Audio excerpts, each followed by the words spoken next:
کے اندر کسی بھی اسٹیٹ کا رہنے والے ہو، کسی بھی علاقے کا رہنے والے ہو، ان کی نظر میں ایکول، دا سمپل ایکویشن، ایک دم سیدھا سادہ، ایک دم برابری ہے، بیلنس ہے، کوئی جھکاؤ نہیں یا کسی کا مقام و مرتبہ ایسا نہیں ہے کہ یہ مکھیا جی کے بیٹے ہیں تو ان کو عزت دیں گے، ان کو کرسی پر بٹھائیں گے، اور وہیں پر عبداللہ سالم آ جائیں یا آپ کے گاؤں کا کوئی غریب آدمی آ جائے تو ان کو کہیں گے کہ نہیں جی تم نیچے بیٹھو۔ بالکل نہیں، یہ نہیں چلے گا۔ اس بھید بھاؤ کو، یہ بھید بھاؤ تھے، اس طرح کے عقائد اور کانسیپٹ لوگوں کے بیچ میں مانے جاتے تھے، لیکن جب اللہ تبارک و تعالیٰ نے اپنے قرآن کا نزول کیا، جب اللہ نے فیصلہ کیا اس دنیا کے انسانوں کی رہنمائی کے لیے اور انتم مہارشی کو، لاسٹ پروفٹ کو بھیجا، تو یہ بھید بھاؤ پہلے تھے۔ اللہ نے یاد دلایا کہ محمد جاؤ، لوگوں کو سمجھاؤ کہ تمہارا مقام اور مرتبہ پیسوں کی وجہ سے نہیں ہے، تمہاری فضیلت تمہارے عہدے کی وجہ سے نہیں ہے، اللہ کے نظر میں تمہارا مقام اور مرتبہ تمہارے تقوی کی بنیاد پر ہے۔ تم اللہ سے کتنا ڈرتے ہو، تم اللہ سے کتنا خوف کھاتے ہو، تمہیں اپنی شریعت سے کتنی محبت ہے، تمہیں اپنے قرآن سے کتنی محبت ہے۔ تو اس چیز کی وجہ سے اللہ تم کو محبوب سمجھتا ہے، تمہاری دولت سے یا تمہارے پاور سے یا تمہارے گرو گھنٹال کو دیکھ کر یا تمہارے ورکر کو دیکھ کر اللہ تم کو مقام و مرتبہ عطا نہیں فرماتا ہے، بلکہ تمہارے کرتوت کیسے ہیں، تمہارے عقائد کیسے ہیں، تمہارا اخلاق کیا ہے اور تمہارا کانسیپٹ کیا ہے، اور تمہارے لوگوں کے ساتھ سلوک بیہیو کیسا ہے، اس چیز کو سامنے دیکھا جاتا ہے۔ میرے بھائیو، لوگ تو آج بولتے ہیں، ہم تو صاف لفظوں میں کہتے ہیں، ارے ہمارے اسلام میں اللہ نے ایسے قوانین نافذ کیے کہ اللہ تبارک و تعالی الحمدللہ جو اللہ پر ایمان رکھے گا وہ مسلمان، اور کوئی بھید بھاؤ ہمارے اسلام میں نہیں، جائز نہیں۔ لا فضل لعربی علی العجمی، ایسا نہیں ہے کہ عرب کا ہوگا تو وہ شیخ ہوں گے، وہ جنت کے ٹکٹ لے کر آ گئے کیا کہ شیخ ہیں تو جنت میں ہی چلے جائیں گے؟ نہیں، اگر شیخ ہے دنیا میں زندگی میں نماز نہیں ہے، اگر شیخ ہیں وہ لیکن اپنی زندگی کے اندر عقائد کے اندر کوئی کمی بیشی ہے تو اللہ تبارک و تعالیٰ فرماتا ہے کہ اس کی کوئی فضیلت نہیں ہے۔ اگر کوئی بھارت کا رہنے والا مسلمان اپنے قرآن و شریعت کو مضبوطی کے ساتھ پکڑا ہے تو وہ بھارت کا وہ کالا کلوٹا انسان زیادہ اہمیت کے حامل ہے بالمقابل اس شیخ کے جو گورا چٹا ہے، جو پیسہ والا دولت والا ہے۔ اس مقام ان بھید بھاؤ کو مٹا دیا، مساوات اور برابری۔ بتائیں مجھے دنیا کے اندر بڑی بڑی طاقتیں ہیں کہ کسی نے انصاف اور برابری کا ترازو کو اٹھایا ہو؟ کسی کے پاس نہیں سمادھان، لیکن اسلام کے پاس سمادھان ہے۔ اسلام یہ کہتا ہے صاف لفظوں میں، سب کے سب equal, all person are equal, اللہ کے نظر میں سب کے سب برابر۔ لیکن اگر ایمان مومن ہے، اگر اس کے کام اچھے ہیں اور اس کے اخلاق اچھے ہیں، عقائد اچھے ہیں، ان اکرمکم عند اللہ اتقاکم۔ ہمارے یہاں الحمدللہ کوئی غریب مسلمان ہے، کوئی مالدار مسلمان ہے، اذان ہوتی ہے تو مسجد میں جاتے ہیں، سب ایک صف میں کھڑے ہو جاتے ہیں، ایکوالٹی۔ ایسا نہیں کہ مکھیا جی آئے ہیں تو ان کو پنکھے کے نیچے کھڑا کریں گے، اب کوئی بیچارہ کمزور آیا ہے تو اس کو ادھر دھکیل دیں گے، ایسا ہوتا نہیں ہوتا۔ جہاں ہو مکھیا جی وہیں کھڑے رہو۔ ایم ایل اے صاحب آئیں گے تو جی کہاں کھڑے ہوں گے؟ مسجد کے نیچے، جی وہیں جہاں جگہ مل گئی وہیں کھڑے ہو جاؤ۔ ایسا کچھ نہیں، نماز میں سب برابر۔ اقیم الصلاۃ، نماز قائم کرو، نماز پڑھو۔ مکھیا کے لیے الگ آرڈر نہیں، سرپنچ کے لیے الگ آرڈر نہیں۔ میں اس لیے مثال دے رہا ہوں کہ باتیں آسانی سے سمجھ میں آئے، چونکہ پنچایت کا پرمکھ آدمی پنچایت کا پردھان منتری ہوتا ہے مکھیا۔ کسی بھی پنچایت کو ترقی کی طرف لے کر جانا یا اس پنچایت کی تقدیر کو ختم کرنا، اس کو کمزور کرنا اس کے ہاتھ میں ہوتا ہے۔ تو میں آپ کو سمجھانے کے لیے بول رہا ہوں، کتنے اچھے احکام۔ نماز، اقیم الصلاۃ، سب کے لیے برابر۔ کوئی بھی ہو. ایسا نہیں ہے کہ جناب کوئی اپنے گاؤں کا ادیوگپتی آدمی ٹھیکیدار آدمی ہے تو وہ 1 لاکھ روپے جا کر مفتی صاحب کو دے دے گا اور کہہ دے گا کہ حضرت مفتی صاحب میں 1 مہینے تک نماز نہیں پڑھوں گا. نہیں، اقیم الصلاۃ سب کے لیے برابر، آتوا الزکاۃ سب کے لیے برابر ہے. مطلب جو مالدار ہیں، جو اس نصاب کو پہنچتے ہیں، چونکہ دولت سب کے پاس نہیں ہوتی، جن کے پاس پیسہ ہے، جو کروڑ پتی لکھ پتی آدمی ہے ان کے پاس پیسہ ہے تو سب کے لیے ایک ہی 100 روپے میں 2.5 روپے نکالنا ہے. نصاب کو پہنچ گئے تو سب کو زکوٰۃ دینا پڑے گا. ایسا نہیں کہ سیمانچل کے مسلمان کمزور ہیں زکوٰۃ نہیں دیں گے اور کیرلا کے مسلمان یا گجرات کے مسلمان مالدار ہیں زیادہ، وہ زکوٰۃ دیں گے. اگر نصاب کو سیمانچل کا مسلمان بھی پہنچ جاتا ہے اور اس کے پاس گجرات کا مسلمان بھی نصاب کو پہنچتا ہے تو سب کے لیے ایک ہی آرڈر ہے، آتوا الزکاۃ، زکوٰۃ ادا کرو. یہ ہے مساوات. اسلام پر اعتراض کرنے سے پہلے اس بھید بھاؤ کو دور کیا ہے. دیکھو دنیا والو، اگر تم نے اگر اندھ بھکتی کا چشمہ لگایا ہے تو اس چشمے کو اتار کر پھینکو اور دیکھو قرآن کریم کا فرمان، احادیث رسول کا پیغام دیکھو.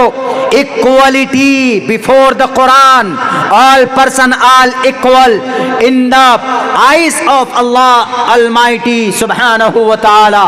اللہ کی نظر میں سب برابر ہیں، چاہے وہ جمن میاں ہو ایمان اللہ پر ہے، چاہے وہ پروفیسر حسیب الرحمان ہو ایمان اللہ پر ہے، تو دونوں کی قیمت، دونوں کی فضیلت اللہ تبارک و تعالیٰ کے نزدیک اس کے عمل سے پرکھا جائے گا. میرے ہندو بھائیوں، یہ آپ کے گرنتھوں کو چیلنج کرتا ہے ہمارا قرآن. آتوا الزکاۃ، اقیموا الصلاۃ، سب کے لیے برابر آرڈر.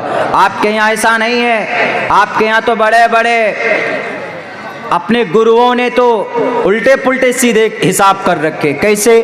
اگر ہمارے ہندو بھائیوں میں برہمن ہوں گے تو وہ پوتر ویدات کو پڑھیں گے، اور اگر کوئی شودر ہوگا، چھیتری ہو گیا، ویشیہ ہوگا، اگر کوئی چھیتری ہے تو وہ خدمت کرے گا، اور اگر کوئی شودر ہے تو وہ آدیواسی بن کر رہے گا. وہ کبھی مندر میں نہیں جا سکتا، کبھی بھی نہیں جا سکتا. یہ بھید بھاؤ ہے. شودرو برہمن تامتی برہمنಶ್ಚೈತಿ ಶೂದ್ರತಾಂ ಕ್ಷೇತ್ರಿಯೋ ಯಾತಿ ವಿತ್ರತ್ವಂ ವಿಘಾದ್ವೀಚ್ಯಂ ತಥೇಚ್ಛ ಸ ಏಕ್ ಏವಾ ತ್ರಿಪತಿ ಪರ್ಜಾನಾಂ ಕಥಂ ಪುನರ್ಜಾತಿ ಕೀರ್ತಾ پر بھید. صاف لفظوں میں وید کہتا ہے کہ یہاں پر کوئی آدمی بڑا چھوٹا نہیں ہے، سب کے سب برابر ہیں. عمل اگر اچھا ہے تو ایک غریب آدمی بھی مالدار کے اوپر مالدار سے بڑھ سکتا ہے. کون کہتا ہے؟ پرماتما کہتا ہے. ہمارے نبی نے بھی یہی پیغام دیا ہے، لا فضل لعربی علی العجمی. کسی گورے کو کالے پر، کالے کو گورے پر، مالدار کو امیر پر، امیر کو مالدار پر کوئی فوقیت حاصل نہیں ہے. میرے بھائیوں، اعتراض کرنے والوں، اعتراض کرنے سے پہلے ہمارے قرآن کے احکامات کو ٹٹولو، قرآن کے فرمان کو پڑھو، نبی کی زندگی کا مطالعہ کرو. وہاں پر تمہاری گرنتھ محمد الرسول اللہ کی زندگی کے اندر نظر آئے گی. صرف اندھ بھکت بن کر اناپ شناپ اشکالات سوالات مت پیدا کرو. دیکھو کیا برابری ہے، مقام ہے، فضیلت ہے. ایکول اور پرسن اور ایکول، سب کے سب برابر ہیں. اگر برابر نہیں ہوتے تو قبیلہ قریش کے ایک قریش قبیلے کے ایک بہترین خاندان کی ایک عورت، فاطمہ نام کی عورت، چوری اس کا پکڑا جاتا ہے. نبی پاک علیہ السلام کے پاس وہ عورت حاضر کی جاتی. آپ علیہ السلام فرمان جاری کرتے، السارق والسارقۃ فاقطعوا ایدیہما. اس عورت کا ہاتھ کاٹ دو، اس لیے کہ اس نے چوری کی ہے، تو پھر اللہ کے نبی کے پاس وہ قبیلے والے، وہ خاندان والے، قبیلہ قریش کے اس خاندان کے لوگ پہنچے کہ اگر ہماری فاطمہ کا ہاتھ کاٹ دیا جائے گا تو ہماری ناک کٹنی ہو جائے گی، ہماری بے عزتی اور توہین ہو جائے گی، اس لیے جاؤ اسامہ بن زید کو بھیجو سفارش کرنے کے لیے، نبی سے کہیں کہ محمد آپ اس عورت کو معاف کر دیجئے، اس کے ہاتھوں کو مت کاٹیے۔ جب اسامہ بن زید پہنچتے ہیں محمد الرسول اللہ کے پاس تو آپ علیہ السلام سے کہتے ہیں اے اللہ کے نبی، یہ عورت ہے، پہلی بار غلطی ہوئی ہے، آپ ان کو چھوڑ دیجئے، آپ ان کو معاف کر دیجئے۔ دنیا والوں یاد کرنا میرے نبی کا فرمان یہ تھا کہ اسامہ بن زید مجھے بڑا دکھ ہوا جو تم اس کی سفارش کرنے کے لیے پہنچے ہو، ایک غلط آدمی کی طرفداری کرنے پہنچے ہو، ایک مجرم کی طرفداری کرنے پہنچے ہو، شرم آنی چاہیے تمہیں۔ کیا تمہیں معلوم نہیں ہے دنیا کے اندر بڑی بڑی قومیں تباہ کر دی گئی اسی طریقے پر، غلط لوگوں کے پیروی کرنے کی بنیاد پر؟ تم اس قوم کو تباہ کرنا چاہتے ہو، تم اس قوم کو برباد کرنا چاہتے ہو، جاؤ تم نکلو یہاں سے، میں فیصلہ کروں گا۔ بالآخر اس عورت کا ہاتھ کاٹ دیا جاتا ہے، اور اللہ کے نبی نے کہا کہ اسامہ یہ تو فاطمہ ہے، یہ تو قریش کے کسی گھرانے کی عورت ہے، ان کی جگہ پر اگر میری اپنی بیٹی، میری لخت جگر اگر فاطمہ بنت محمد بھی چوری کرتی تو یہ محمد ابن عبداللہ ایک قدم پیچھے نہیں ہٹتا، اس کا بھی ہاتھ کاٹ دیتا، اس لیے کہ میرے رب کا فرمان ہے، اسلام کے اندر کوئی بھید بھاؤ نہیں۔ آج دیکھو دنیا میں اگر کوئی منسٹر کا لڑکا اگر کسانوں پر گاڑیاں چلا دیتا ہے تو 5 دن تک ان کی ارسٹنگ نہیں ہوتی ہے، اور یہاں پر جناب اگر کوئی چلا جاتا ہے تریپورہ کی حالت کو دکھانے کے لیے تو اس کے اوپر UAPA ڈال کر اندر کر دیتے ہیں، کیوں؟ کیونکہ وہ کمزور ہے، اور ادھر منتری جی کا بیٹا ہے، کرسی کھسک جائے گی پیچھے سے اگر اس کے اوپر اس کے ہاتھ میں ہتھکڑی ڈالیں گے۔ آؤ اسلام کے نظام کو دیکھو، مساوات، برابری، عورت ہو کہ مرد ہو، all person all equal in the sight of the Quran۔ یہ تو تم نے بنائے، یہ بڑا، یہ چھوٹا، یہ چھوٹا، اسلام کے اندر اس کی کوئی اہمیت اور کوئی حیثیت نہیں۔ میرے بھائیو صاف لفظوں میں کہا محمد رسول اللہ نے، میں اندھکار کو مٹانے کے لیے آیا ہوں اس دھرتی سے، اللہ تبارک و تعالیٰ نے مجھے بھیجا اس بھید بھاؤ کو ختم کرنے کے لیے اور اس نفرت کو دور کرنے کے لیے، اور آج اسی قرآن پر اور اسی احادیث پر اعتراض در اعتراض کر رہے ہو۔ پتہ نہیں ہے تو پڑھ کر کے دیکھو، محمد رسول اللہ کی پوری زندگی اٹھا کر کے دیکھو، صحابہ کرام پر الزام لگانے سے پہلے اس کو ٹٹولو، جرم کیا ہے، گناہ کیا ہے ان کا؟ کوئی گناہ نہیں ہے، نہیں جی الزام لگائیں گے۔ ارے اسلام کی طرح عدالت، مساوات، برابری دنیا کے اندر آج تک کسی قوم نے نہیں کیا، یہ یاد رکھنا ہوگا تمہیں، معلوم نہ ہو تو معلوم کرنا ہوگا۔ اٹھاؤ تاریخ پڑھ کر، جب ایران حضرت سعد بن ابی وقاص رضی اللہ تعالیٰ عنہ ایران کے گورنر بنے، چونکہ حضرت سعد نے ایران کو فتح کیا تھا، حضرت سعد ایران کے گورنر بنائے گئے۔ حضرت سعد نے جب دیکھا کہ میں گورنر بن چکا ہوں تو اس کے بعد انہوں نے اپنے باڈی گارڈ قائم کیے، باڈی گارڈز رکھے کہ لوگ آئیں گے تو پہلے باڈی گارڈز کو پوچھیں گے تب مجھ سے ملنے آئیں گے۔ حضرت عمر فاروق کو پتہ چلتا ہے، اس وقت امیر المؤمنین، اس وقت کے خلیفہ عمر فاروق تھے، حضرت عمر فاروق نے کہا کہ سعد، حضرت بلال حبشی کو ایک چٹھی لکھ کر دیتے، ایک چٹھی، اس چٹھی کو دیتے کہ جاؤ سعد ابن ابی وقاص کو دے دینا، اور سب سے پہلے اے بلال، کون تھے بلال؟ کالے کلوٹے،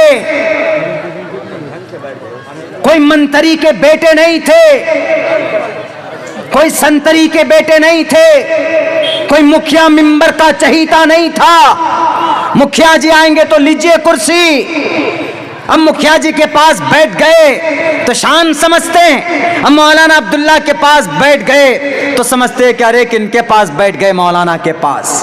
مولانا نعمت ہے، مولانا ہے تو مدرسہ ہے،